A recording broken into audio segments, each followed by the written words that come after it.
Hi everyone, एक बार फिर आप सबको खुशामदीद कहता हूं अपने यूट्यूब चैनल से दीदी इंग्लिश में।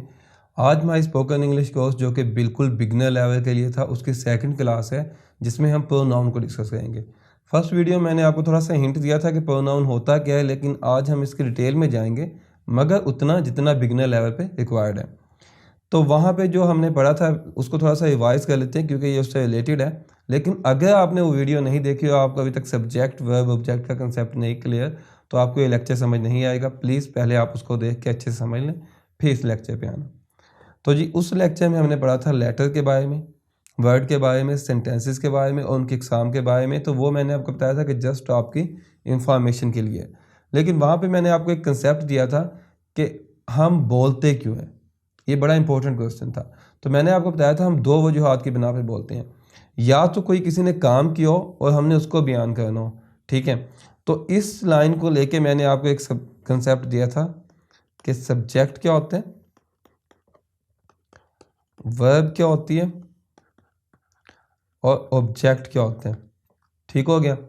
फिर मैंने आपको बताया था कि दोनों सूरतों में होते हैं, लेकिन इससे ज़्यादा इजीली क्लियर हो जाता है। इससे क्लियर करके डेफिनेशन में मैंने आपको पढ़ा दिया था कि जो जो चीज़ सब्जेक्ट हो सकती है उसको आप अच्छे से पढ़ लेना। फिर मैंने आपको बताया था कि अगर हमारे पास बिल्कुल सादा जुमला हो, ठीक है, सिंपल सेंटेंस हो, उसमें क्या होगा, सबसे पहले सब्जेक्ट, फिर वर्ब, फिर ऑब्जेक्ट। जैसे सईद, मैंने आपको वहाँ पे एक एग्जांपल दी थी, सईद लाइक्स हमजा। यहाँ तक क्लियर है। तो उसके अंदर क्या है कि आपने इसको अच्छे से ज़हन नशीन कर लेना, जो बिल्कुल सिंपल स्ट्रक्चर है ना। क्योंकि आगे जितने मर्जी मुश्किल सेंटेंस हो, कॉम्प्लिकेटेड जुमले हो, हमने क्या करना है, इसी के अंदर चीज़ों को ना ऐड कर देंगे या निकाल देंगे या थोड़ा आगे पीछे कर देंगे। लेकिन अगर ये आपको क्लियर नहीं होगा तो आप आगे नहीं सीख सकेंगे। ठीक हो गया। सेकेंडली, मैंने आपको बताया था कि जब हम बोलते हैं तो हम इस मुकम्मल को यूज़ नहीं करते, बल्कि इसके मज़ीद दो हिस्से कर देते हैं। एक में हम क्या करते हैं, सब्जेक्ट प्लस वर्ब को यूज़ करते हैं, और सेकंड में हम क्या करते हैं, वर्ब प्लस ऑब्जेक्ट को यूज़ करते हैं। इसकी मैंने आपको एग्जांपल दी थी, क्लोज दी डोर। सेकंड मैंने आपको एग्जांपल दी थी, ओपन दी डोर। तो इसके बाद मैंने आपको कहा था कि आपके माइंड में जितने भी वर्ब हैं, जितने भी ऑब्जेक्ट हैं, उनके आपने आज से प्रैक्टिस करनी है। और अनटिल अनलेस आप प्रैक्टिस नहीं करेंगे ना, चाहे आप मुझसे भी सीखते जाएं, मेरे साथ साथ सीखेंगे, आपको शायद इंग्लिश लिखनी आ जाए, इंग्लिश की ग्रामर की अच्छी तरह समझ आ जाए, लेकिन बोलना नहीं आएगा। तो जो चीज़ें आपको आती हैं, एटलीस्ट आप उसकी तो प्रैक्टिस करें। जितनी वर्ब का आपको पता है, जितने ऑब्जेक्ट का आपको पता है, यहाँ से आपको क्लियर हो गया कि होती क्या है। अब अपने माइंड में तलाश करें कि आपको कितनी आती हैं, फिर उनको यूज़ करना स्टार्ट कर दें। अगर आपने स्टार्ट कर दिया, इंशाल्लाह आप बहुत जल्द बोलना भी सीख जाएंगे। लेकिन जिन्हें वर्ब आती ही नहीं, जिन्हें ऑब्जेक्ट आते ही नहीं, वो सिर्फ मेरे साथ अभी कंसेप्ट को क्लियर कर लें। इंशाल्लाह बाद में जब मैं वोकैबुलरी शेयर करूँगा तो तब आप जुमले भी बना लेंगे और बहुत ईजीली बना लेंगे। ठीक है, अभी आप कंसेप्ट क्लियर करें। तो ये कंसेप्ट मैंने आपको समझाया था पहले पॉइंट से। क्या किया था मैंने आपको, कि पहला था कि हम बोलते क्यों हैं, टू डिस्क्राइब एन एक्शन। ठीक है, किसी एक्शन को बयान करने के लिए। उससे मैंने आपको 3 लफ्ज़ सिखाए थे, सब्जेक्ट, ऑब्जेक्ट और वर्ब। ठीक हो गया। आज है हमारे पास दूसरा कंसेप्ट कि जी, मैंने बताया था 2 वजूहात की बिना पे बोलते हैं आप। एक तो किसी काम को आपने देखा उसको बयान करना है, या किसी काम को आपने किया उसको बयान करना है। सेकेंडली, आप क्या करते हैं, आपने किसी के साथ कोई इंफॉर्मेशन शेयर करनी है, कोई वैसे गपशप करनी है, तो तब भी आप बोलते हैं। तो 3 लफ्ज़ मैंने समझाया था आपको पहले कंसेप्ट से, इंशाल्लाह 3 ही आज समझाऊंगा। तो जब भी मैं आपसे किसी तीसरे बंदे के बारे में बात करूंगा तो वहाँ पे 3 लफ्ज़ होंगे, एक मैं, एक आप, एक तीसरा बंदा। ठीक है। अब यहाँ से ना आपके बहुत सारे कंसेप्ट क्लियर होंगे। सबसे पहले तो क्या है कि मैं बोलने वाला पहले नंबर पे है, तो ये हो गया फर्स्ट। उसके बाद आप सेकंड नंबर पे हैं, तो ये हो गया सेकंड। और उसके बाद कोई तीसरा बंदा थर्ड नंबर पे है, तो ये हो गया थर्ड। ठीक है, इसको कहते हैं first person, second person, third person. ये बहुत इंपॉर्टेंट कंसेप्ट है। अच्छा, अब मैं में क्या है कि अगर मैं अकेला बात करूँ तो मैं कहूँगा मैं। अगर हम दो या दो से ज़्यादा बंदे हैं, एक से ज़्यादा बंदे हैं, तो फिर मैं क्या कहूँगा, हम। ठीक है, हमने ये कहा, हमने ये किया, हमने वो कहा। ठीक है, आप हैं सर, आप चाहे अकेले हैं चाहे जमे हैं, आपने आप ही है। उसके बाद तीसरा बंदा कौन हो सकता है? कोई बंदा हो सकता है, इसे छोड़ दें अभी, मतलब वो कोई लड़का हो सकता है, या वो कोई लड़की हो सकती है, या वो एक से ज़्यादा हो सकते हैं। ये क्लियर हो गया? तो अब हमारे पास कंसेप्ट क्लियर हो गया जी, first person, second person, third person कौन कौन से होते हैं। अभी मैंने आपको बताया, मैं या हम, ये फर्स्ट है। आप या तुम, ये सेकंड है। वो कोई लड़का, वो कोई लड़की, या वो एक से ज़्यादा, ये क्या हो गया, ये हो गया हमारा थर्ड पर्सन। ठीक है, लेकिन आपने एक चीज़ का ख्याल रखना है कि ये सब हैं सब्जेक्ट की हालत में। ये तब है जब ये कोई काम कर रहे हैं। इसके बाद ये है कि इन्हें इंग्लिश में क्या कहते हैं। मैं की इंग्लिश है आई, और वही का मतलब है हम, यू का मतलब है आप, ही का मतलब है वो लड़का। ठीक है, शी का मतलब है वो लड़की, और दे एक से ज़्यादा। ठीक है, लेकिन ये भी वो के लिए। यहाँ तक कंसेप्ट क्लियर हो गया। लेकिन अब आप एक चीज़ पे गौर कीजिएगा, जब मैं कहता हूँ कि मैंने ये किया, या मैं उसे पसंद करता हूँ, ठीक है, या जैसे यहाँ पे मैंने आपको एक सदाबहार एग्जांपल दी हुई है, सईद लाइक्स हमज़ा। क्लियर हो गया? अब अगर सईद की जगह, मेरा नाम सईद है, मैं कहता हूँ कि मैं हमज़ा को पसंद करता हूँ, ठीक हो गया, सईद की जगह मैंने मैं लिख दिया। तो अब क्या है, मैं की इंग्लिश है आई, आई लाइक हमज़ा। ठीक है, लेकिन मैंने आपको कहा था कि अगर मैं हमज़ा को पसंद करता हूँ, हमज़ा भी तो मुझे पसंद कर सकते हैं ना। अगर मैं ये कहूँ हमज़ा लाइक सईद, सॉरी, तो इसके अंदर क्या है, बात तो अभी भी मेरी हो रही है, लेकिन अब मैं काम नहीं कर रहा, अब मुझ पे काम हो रहा है। मतलब अब हमज़ा मुझे लाइक कर रहा है, पहले मैं हमज़ा को लाइक कर रहा था, तो अब मैं हो गया हूँ ऑब्जेक्ट। और इसको हम उर्दू में कहते हैं कि हमज़ा मुझे पसंद करता है। ठीक है, मैं ये नहीं कहता हूँ कि हमज़ा मैं पसंद करता है, ये तो नहीं होता ना, ये कहता हूँ कि हमज़ा मुझे पसंद करता है। तो अब मैं ये नहीं लिख सकता कि हमज़ा लाइक आई, क्योंकि आई का तो मतलब मैं होता है, मैं तो नहीं, मैंने तो मुझे लिखना है। तो अब मैं आपको बताता हूँ मुझे की इंग्लिश क्या होती है। जनाब वाली, मुझे की इंग्लिश होती है मी, अगर ये ऑब्जेक्टिव में हो। इस बात को मैं बाद में क्लियर करूंगा। ठीक हो गया? अब क्या बन जाएगा, हमज़ा लाइक मी। क्लियर हो गया? अभी सिर्फ आप इस बात को याद रख लें कि अगर मैं, आप, या वो लड़का या वो लड़की या एक से ज़्यादा बंदे काम कर रहे हैं, तब उनकी लगेगी सब्जेक्ट वाली फॉर्म। अगर उन पे काम हो रहा है तब उनकी लगेगी ऑब्जेक्ट वाली फॉर्म। मी का मतलब होता है मुझे, अस का मतलब होता है हमें, यू का मतलब होता है तुम्हें, देम का मतलब होता है उन्हें, हिम का मतलब होता है उसे लड़के के लिए, हर का मतलब होता है उसे लड़की के लिए। ये जो इट है ना, इसको भी हम बाद में क्लियर करेंगे। ठीक है, अब हम चलते हैं जनाब अपने आज के मेन टॉपिक की तरफ फाइनली। तो आज का हमारा टॉपिक है जी प्रोनाउन। तो सबसे पहला तो क्वेश्चन ये है कि प्रोनाउन होते क्या हैं। तो वो उसके नाम से बिल्कुल क्लियर है, प्रोनाउन। प्रो का मतलब होता है फॉर, मतलब के लिए, और नाउन का मतलब होता है नेम, नाम। तो इसके नाम से ही क्लियर है, ऐसा लफ्ज़ जो किसी भी नाम के लिए इस्तेमाल हो, किसी भी नाम की जगह पे इस्तेमाल हो, वो प्रोनाउन कहलाता है। इसकी हम प्रॉपर डेफिनेशन देख लेते हैं अब। A pronoun is a word that is used in place of a noun or another pronoun. A pronoun can refer to a person, place, thing or idea. अब अगर आपने इसकी डेफिनेशन को क्लियर कर लिया ना तो आपको प्रोनाउन क्लियर हो गया। लेकिन डेफिनेशन पे आपने इतना सॉलिड यकीन लेके आना है ना कि दुनिया इधर की इधर हो जाए लेकिन आपका जो कंसेप्ट है ना वो डामाडोल ना हो। डेफिनेशन क्या है कि कोई भी लफ्ज़ जो किसी भी नाम की जगह इस्तेमाल हो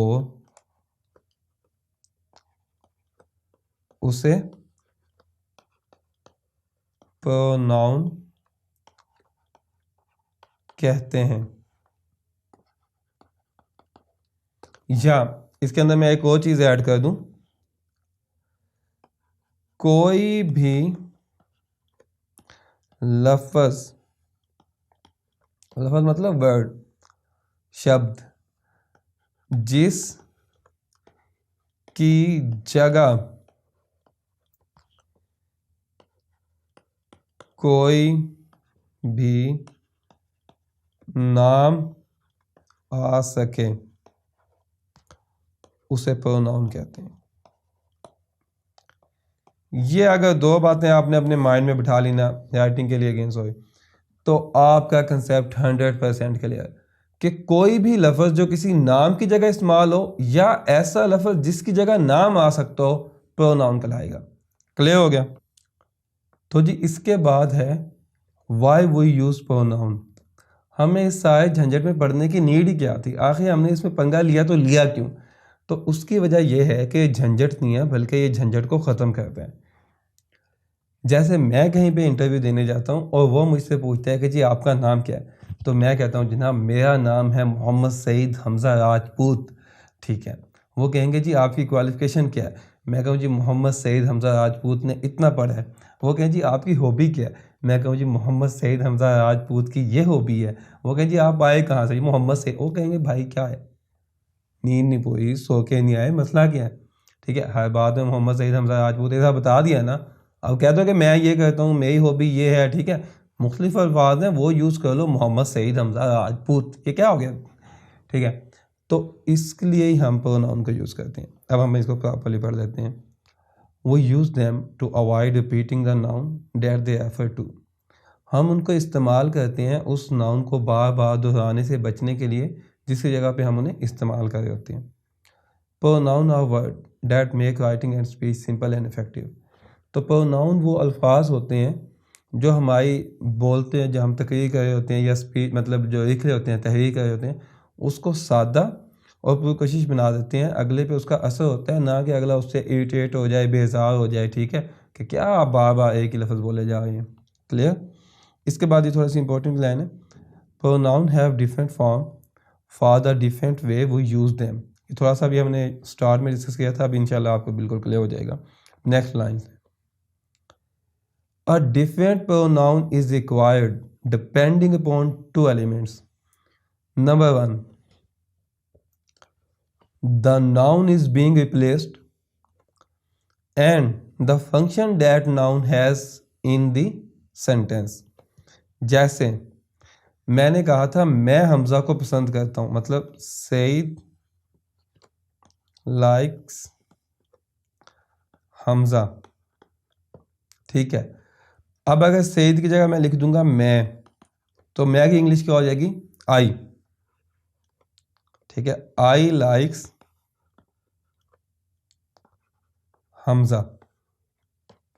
क्लियर? लेकिन अगर यहीं पे मैं कह दूं कि आप हमजा को पसंद करते हो तो फिर क्या हो जाएगा? आपकी इंग्लिश आ जाएगी यू।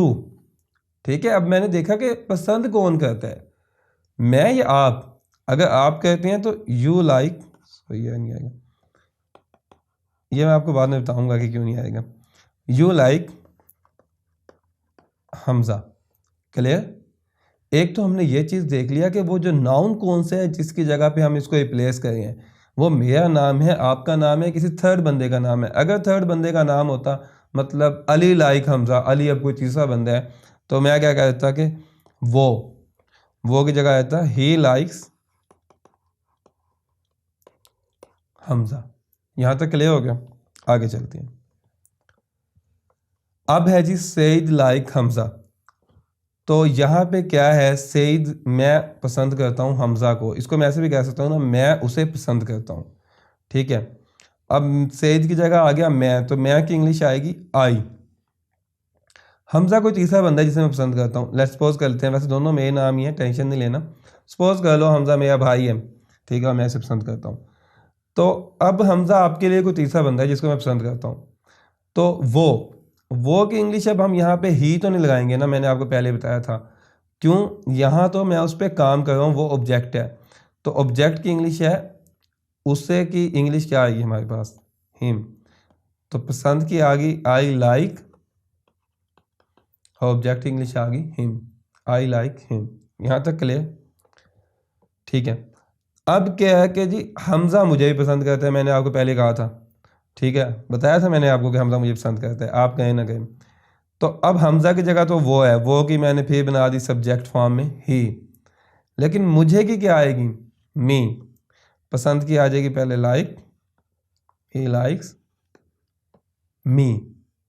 अब यह देखे बात, यहाँ पे भी बात सईद की हुई थी, यहाँ पे भी बात सईद की हुई थी। यहाँ पे आपने आई क्यों लिखा, यहाँ पे आपने मी क्यों लिखा। ये वो लाइन थी कि आई आपने लिखा सईद को देखते हुए, ठीक है, और मी आपने लिखा सईद के फंक्शन को देखते हुए, कि नेक्स्ट सेंटेंस में सईद जो था एज ए ऑब्जेक्ट काम कर रहा था। ठीक है, पहले सेंटेंस में मैं क्या था, सब्जेक्ट था, मैं हमज़ा को पसंद करता था। नेक्स्ट में क्या था, हमज़ा मुझे पसंद करता था। तो जब मैं एज ए ऑब्जेक्ट हो गया तो मेरा प्रोनाउन भी चेंज हो गया। यही बात थी। अगर आपको नहीं समझ आई तो उसको पॉज करके अच्छे से देख लें, फिर इंशाल्लाह आपको क्लियर हो जाएगी, फिर नेक्स्ट चल लेना। उसके बाद मैंने एक एग्जांपल लिखी हुई है कि आप उसे पसंद करते हैं। तो आपकी इंग्लिश हमने पढ़ी थी यू, पसंद की इंग्लिश है लाइक, और उसे की इंग्लिश थी हिम, यू लाइक हिम। तो आज हमारी ये तीन चीज़ें क्लियर हो गई, मैं, आप और वो, और फिर उनकी ऑब्जेक्टिव फॉर्म। अब हम देखते हैं नेक्स्ट हमारे पास क्या है। तो यही है जी, सब्जेक्ट होगा तो आई, अगर उसका एज ए ऑब्जेक्ट यूज़ कर रहे होंगे तो उसकी ऑब्जेक्टिव फॉर्म मी। ऐसे ही अगर सब्जेक्ट होगा, मैं बात कर रहा हूँ हम, ये वो नहीं जैसे होते हैं ना, सब कुछ लोग अपने आप को समझते हैं कि हम मुगलिया ख़ानदान से हैं, लड़कियाँ लड़कियाँ, तो भी कहते हैं कि हमने ऐसा किया, हमने वैसा किया, वो वाला हम नहीं। मतलब जब एक से ज़्यादा बंदे हैं, वो कह रहे हैं हम, ठीक है, तो फिर आप क्या कहेंगे, अगर सब्जेक्ट है तो वही, ऑब्जेक्ट है तो अस। ठीक है, ये ऐसे आप इनकी फॉर्म यूज़ कर लेंगे। अब मुझे इसको रिपीट करने की नीड नहीं है। अब यहाँ पे एक बहुत इंपॉर्टेंट कंसेप्ट था जो मैंने आपका क्लियर करना था कि मी का मतलब क्या मुझे होता है, पर मैंने आपको बताया था ऑब्जेक्टिव हालत में। अगर तो आपका ये कंसेप्ट है फिर तो आप 100% ठीक है। अगर आपका ये कंसेप्ट नहीं है फिर आप गलती करेंगे, जैसे मैं कुछ क्लास फॉलो करती थी। एक्चुअली हुआ ये कि जब मैं स्पोकन इंग्लिश कोर्स कर रहा था ना, तो मैंने अपनी बेसिक चीज़ें सीखी जितनी की रिक्वायरमेंट थी, ज़्यादा ध्यान नहीं दिया। तो फाइनल डेज में ना एक लड़की थी, वो बार बार यही कहती, मी लाइक दिस, मी, मुझे मतलब जहाँ उसने कहना था ना कि मैं ये पसंद करती हूँ, मैं ये खाती हूँ, मैं वो पीती हूँ, तो वो क्या कहती थी, me like this, me like that. तो मुझे ना बड़ा अजीब लगता, मतलब हमारे देसी स्कूल के पढ़े हुए पक्के रट्टे लगे हुए थे कि ये सब्जेक्ट ऑब्जेक्ट वर्ब क्या होता है, बस वो। लेकिन मुझे एक कंसेप्ट नहीं पता था कि असल में कंसेप्ट है क्या, वो मुझे अब पता लग गया। मैं आपको बताता हूँ ताकि आप ये मिस्टेक ना करना। कंसेप्ट क्या है जनाब, कि मी का मतलब मुझे है लेकिन ऑब्जेक्ट की हालत में। अब हम ना थोड़ा उर्दू बोलते हुए गलती करते हैं, या आप कह लें कि उर्दू के लिहाज से ठीक है, लेकिन जब उसे इंग्लिश में ट्रांसलेट करेंगे ना तब गलती करेंगे। जैसे अगर मैं ये कह दूं कि मैं चॉकलेट को पसंद करता हूँ, ठीक है, या मैं वही हमज़ा को पसंद करता हूँ, तो फिर तो आ जाता है आई लाइक हमज़ा।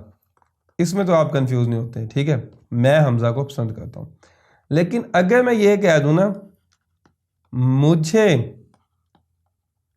हमज़ा पसंद है, यहाँ पे आप धोखा खा जाते हैं। मुझे की इंग्लिश आप लिख देते हैं मी, पसंद की इंग्लिश लिख देते हैं लाइक, और हमज़ा की हमज़ा आ गया, मी लाइक हमज़ा। ये बिल्कुल गलत है। क्यों?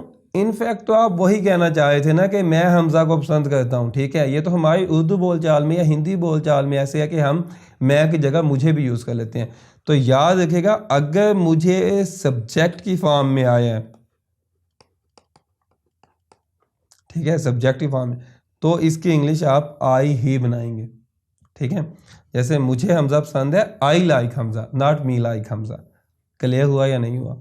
अगर नहीं हुआ तो दोबारा देख लें तवज्जो से कि मुझे की इंग्लिश मी है, लेकिन अगर मुझे एज ए ऑब्जेक्ट यूज़ हुआ है, इसलिए मैंने आपको कहा था कि आपने सब्जेक्ट वर्ब ऑब्जेक्ट को 100% क्लियर करना है। और अच्छा, अभी आपको ये लगेगा कि यार क्या इसने ग्रामर पढ़ाना शुरू कर दी, हमने तो इंग्लिश बोलचाल सीखनी थी। तो ये मैक्सिमम 2 से 3 लेक्चर होंगे, लेकिन क्या है, बल्कि 2 लेक्चर हैं। जो नेक्स्ट लेक्चर होगा ना, उसमें आप देखना, उस लेक्चर के बाद आप अनलिमिटेड सेंटेंस बना सकेंगे, ठीक है। और उसके बाद हम मज़ीद सीखेंगे तो उसके अंदर मज़ीद इम्प्रूवमेंट लेके आएंगे। सेंटेंस बनाना आप अगले लेक्चर में सीख जाएंगे। लेकिन अगर आप इन बेसिक चीज़ों को नहीं सीखेंगे तो फिर मैं आपको जितना मर्ज़ी पढ़ा दूँ, लेकिन क्या होगा, आप वही अट्टा लगा के 2-4 जुमले बोल देंगे, अपने आप सेंटेंस नहीं बना सकेंगे। अगर बनाएंगे तो कॉन्फिडेंस नहीं होगा कि ठीक है, गलत या ऐसी गलतियाँ करेंगे, ठीक है। इसलिए मैं आपको बहुत जो इंपॉर्टेंट चीज़ें हैं वो पढ़ा रहा हूँ, अदरवाइज़ जो ज़्यादा सर खपाने वाली चीज़ें हैं वो मैंने स्किप की हुई हैं, तो इसमें से आपने कुछ स्किप नहीं करना, ओके। तो जी, अगर मुझे एज ए ऑब्जेक्टिव यूज़ होया फिर उसकी इंग्लिश मी है, अगर एज ए सब्जेक्ट यूज़ होया फिर उसकी इंग्लिश आई है। ये आप क्लियर कर लें, ठीक है। आपने देखना सब्जेक्ट ऑब्जेक्ट को हमें फ़र्क नहीं पड़ता। अगर तो आप अपना जिक्र कर रहे हैं एज ए सब्जेक्ट तो आई लगा दें, आप अगले वाले का जिक्र कर रहे हैं तो यू, जैसे मैं आपका जिक्र करूँ तो यू लगा दूंगा, मैं किसी तीसरे बंदे का जिक्र करूँ तो लड़का है ही लगा दूंगा, लड़की है शी लगा दूंगा। मैंने अब इस कंसेप्ट को लेकर चलना है, उर्दू को थोड़ा भूल जाना है अगर मुझे वहाँ कन्फ्यूजन हो रही है तो, ठीक है। और अगर मैं अपने ऑब्जेक्ट की बात करूँ तो मी लगा दूंगा, ठीक है। अगर वही था तो अस लगा दूंगा। क्लियर? होप्स हो कि आपको समझ आ गई होगी कि मी का मतलब मुझे है, लेकिन ऑब्जेक्टिव फॉर्म में। अगर सब्जेक्टिव फॉर्म में है तो फिर मुझे की इंग्लिश आई होगी। ये एक कंसेप्ट था, क्लियर हो गया इंशाल्लाह। इसके बाद हमारा आज का एक लास्ट टॉपिक है और ये आप सबका फेवरेट होगा, क्योंकि हम सबको शौक़ होता है अपने हक जताने का। कभी हकूक़ निस्वां, कभी हकूक़ मर्दा, और पता नहीं कौन कौन से हकूक़ों की जंग चलती रहती है यहाँ पे। तो इसी चीज़ का नाम है पॉजेसिव केस, कि आपने अगर किसी चीज़ पे अपनी मलकियत ज़ाहिर करनी है, ठीक है, तो उसके लिए क्या होगा, पॉजेसिव केस। जैसे मैं कहता हूँ कि ये मेरी गाड़ी है, तो मैं क्या कहूँगा, दिस इज़ माई कार। मेरी की इंग्लिश क्या होगी, माई। तो यहाँ पे मैं लिख देता हूँ, माई का मतलब है मेरी, ठीक है। और का मतलब है हमारी, योर का मतलब है तुम्हारी, देयर का मतलब है उनकी, हिज का मतलब है उसकी, लड़के के लिए। हर का मतलब है उसकी, लड़की के लिए। ठीक हो गया। अब मैं यहाँ पे आपके 2 कंसेप्ट क्लियर कर देता हूँ। एक तो ये कि इसको पर्सनल प्रोनाउन क्यों कहते हैं। तो पर्सनल प्रोनाउन, जैसे मैंने आपको फर्स्ट लेक्चर में भी बताया था कि एक चीज़ याद रखिएगा, पहले हम किसी ज़ुबान को बोलते हैं, बाद में उसके असूल कावानीन बनती है, उसकी ग्रामर बनती है, तो मोस्टली उन्हीं चीज़ों को मिलता जुलता नाम दे दिया जाता है। जैसे अगर हम किसी जुमले में कोई सवाल पूछें तो उर्दू या हिंदी में हम इसे कहेंगे सवालिया जुमले, ठीक है। और इंग्लिश में उसके लिए लफ्ज़ था इंटरोगेटिव सेंटेंसेस। क्लियर हो गई? इंटरोगेट होता है सवाल करना, उससे लगा दिया इंटरोगेटिव सेंटेंसेस, मिलता जुलता। यहाँ पे क्या था, आई था पर्सन, ठीक है, वही था पर्सन, यू था पर्सन, दे था पर्सन, ही था पर्सन, शी था पर्सन। तो सारे ही लोग थे जिनकी बात हो रही थी, तो इसलिए इसका नाम दे दिया पर्सनल प्रोनाउन। अब आपका क्वेश्चन ये होगा जो मैं आपको पहले छोड़ता आया था कि इट, कि अगर ये पर्सन की बात हो रही थी इसलिए इसको पर्सनल प्रोनाउन दे दे, तो इट तो पर्सन नहीं है। इट तो बेजान चीज़ों के लिए इस्तेमाल होता है, जी होता है, लेकिन इट जानवरों के लिए भी इस्तेमाल होता है। इट ऐसी चीज़ों के लिए भी इस्तेमाल होता है जिनकी जेंडर को हम डिफाइन नहीं कर सकते, तो इसलिए भी लोगों के खाते में ही डाल दिया गया इट को भी। और सेकंड बात ये है इसकी कि जब भी प्रोनाउन की बात होती है तो क्या यही प्रोनाउन है, I, we, you, they, he, she, it, या इसके अलावा भी हैं? अगर हैं तो ये ज़्यादा फेमस क्यों है? तो देखिए, मैंने आपको बताया था कि हम बातचीत जब करते हैं तो ये बातचीत के लिए है। तो ज़्यादातर हम बात क्या करते हैं, आप मेरी बात कहेंगे, मैं आपकी बात करूँगा, या हम किसी और की बात कहेंगे, तो बात इन्हीं के दरमियान घूमती आती है। ठीक है, जो बाकी यूज़ होते हैं उनका जितना यूज़ है उतने को फेमस है, इसलिए मैं भी उनको बिगनर लेवल में शामिल नहीं करूँगा, बस थोड़ा सा आपको हिंट दे जाऊँगा। अगर आपको समझ आ जाए तो बहुत अच्छी बात है, वरना जब मैं उसका इंटरमीडिएट में डिटेल से बनाऊँगा तो तब आप समझ लेंगे। बाय द वे, अभी आपको ये कंसेप्ट क्लियर हो गया कि अगर हमने किसी चीज़ की मलकियत को ज़ाहिर करना हो तो उसके लिए हम क्या यूज़ करेंगे, पोजेसिव प्रोनाउन। ठीक है, अब क्वेश्चन ये पैदा होता है कि अगर ये वाले पोजेसिव हमने यूज़ कर लिए हैं तो इनका क्या काम है। ठीक है, माई आएगा या माइन आएगा, तो इसके लिए मैं आपको एक एग्जांपल दे देता हूँ। ठीक है, थोड़ा सा समझाता हूँ, बाकी सब वैसे ही हैं। अगर आपको इसकी समझ आ गई, समझो सबकी समझ आ गई। देखें, अगर मैंने अपनी मलकियत पहले शो करनी हो और चीज़ का नाम बाद में लेना हो, जैसे मैंने कहना हो कि ये मेरी कार है, ये मेरी कार है, इसके लिए मैं कहूँगा दिस इज़ माई कार। ठीक है, अगर मैंने ये कहना हो कि ये जो कार है मेरी है, तो फिर मैं कहूँगा दिस कार इज माइन। तो क्या हो गया, अगर आपने मलकियत को बाद में शो करना है तो फिर आएगा माइन। अगर आपने मलकियत को पहले शो करना है उस चीज़ के साथ ही, जैसे कार के साथ ही आपने मलकियत लगा दिया कि मेरी कार, फिर आ जाएगा माई। लेकिन अगर आपने कार पहले बोल दिया और मेरी बाद में और दरमियान में आ गया वर्ब, ठीक है, या दरमियान में वर्ब ना भी आए, कार बाद में आ जाए, तो फिर क्या हो जाएगा, माइन। क्लियर? अगर आपने इसको सिस्टमेटिकली पढ़ना है तो वो यहाँ से क्लियर हो जाएगा। My or mine, my is a possessive adjective and pronoun while mine can only be used as a possessive pronoun. My come before a noun whereas mine come after the noun. यहाँ तक clear? ये आपको मजीद इस example से clear हो जाएगा कि my clock is black and brown. ठीक है, यहाँ पे माई पहले आ गया। लेकिन अगर आपने ये बताना हो कि जी मेरा क्लॉक जो है वो ब्लैक एंड ब्राउन है, तो आप क्या कहेंगे, my clock is black and brown. लेकिन अगर आपने ये कहना हो कि वो जो ब्लैक एंड ब्राउन क्लॉक है वो मेरा है, तो वहाँ पे आप कहेंगे that black and brown clock is mine. Clear हो गया जी? अब चलते हैं नेक्स्ट। इस टेबल में तीनों को इकट्ठे कर दिया। अगर मेरी बात हो रही है और मैं एज ए सब्जेक्ट काम कर रहा हूँ तो वहाँ पे लिख दूंगा अपने नाम की जगह आई, और आई हो गया प्रोनाउन। लेकिन अगर मैं एज ए ऑब्जेक्ट काम कर रहा हूँ, जैसे मुझे किसी ने मुझ पे काम किया है, तो फिर आ जाएगा मी, ये भी प्रोनाउन है लेकिन ऑब्जेक्टिव वाला। ऐसे ही वुई, अस, और अगर मैंने अपनी मलकियत शो करनी है तो फिर माइन। अगर हम एक से ज़्यादा हैं तो फिर हमारी कोई चीज़ है तो हम कहेंगे और। अगर आपकी है तो आपके, मैं कहूँगा योर। अगर उनकी है तो मैं कहूँगा देयर। अगर किसी लड़के की है तो मैं कहूँगा हिज। अगर किसी लड़की की है तो मैं कहूँगा हर। अगर वैसे कोई है तो मैं कहूँगा इट्स। मतलब कोई जानवर की है या उसकी है, किसी की भी। यहाँ तक क्लियर हो गया? इसके अलावा देखें, whoever, anyone, something, nobody, who, what, which, ये भी प्रोनाउन है। मैंने आपको दो डेफिनेशन बताई थी। एक क्या बताया था कि अगर ऐसा लफ्ज़ जो किसी नाम की जगह पे आया हो प्रोनाउन कहलाएगा, लेकिन अगर किसी लफ्ज़ की जगह भी नाम आ सकता हो तो वो भी प्रोनाउन कहलाएगा। जैसे मैं कहता हूँ whoever come, कोई भी आ जाए, फिर मैं कहता हूँ सईद कम। ठीक है, अभी कोई नहीं आया तो सईद तुम ही आ जाओ। ठीक है, तो whoever की जगह क्या आ गया, सईद। एनीवन, ठीक है, कोई भी दरवाज़ा खोल दे, एनीवन ओपन द डोर, कोई भी नहीं गया, सब ढीठ के ढीठ थे। फिर मैं दोबारा क्या कहूँगा, सईद ओपन द डोर।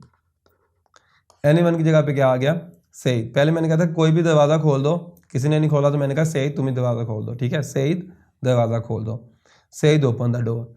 तो एनीवन की जगह पे क्या आ गया, सईद। तो अगर ये एनीवन ना होता तो यहाँ पे कोई नाम होता, नेम होता, नाउन होता। तो इसलिए ये एनीवन क्या हो गया, प्रोनाउन हो गया। ये कंसेप्ट क्लियर हो गया। अगर नहीं भी क्लियर हुआ तो कोई मसला नहीं, इसको हम इंटरमीडिएट के लेवल में क्लियर करेंगे। अभी आपने जितना पढ़ा है उतना ही क्लियर करना काफ़ी है। तो पहले लेक्चर में हमने 3 लफ्ज़ सीखे थे, subject plus verb plus object. उसके सिंपल जुमले आप ऐसे बना सकते हैं, सईद लाइक हमजा। यहाँ पे आप कुछ भी कर सकते हैं, अली ईट। लाइक की जगह मैंने लगा दिया ईट। लाइक होता है पसंद करना, ईट होता है खाना। ये आप जब वर्ब देखेंगे तो आपको आ जाएगा। हमजा की जगह मैं कह सकता हूँ एप्पल। अब क्या हो गया कि अली सेब खाता है। ऐसे आप इसके लातार जुमले बना सकते हैं। फिर मैंने आपको दूसरा ये बताया था, सईद स्लीप, सईद गो, सईद वो। उसका आप लातार जुमले बना सकते हैं। या फिर मैंने आपको बताया था verb plus object, open the door, close the door.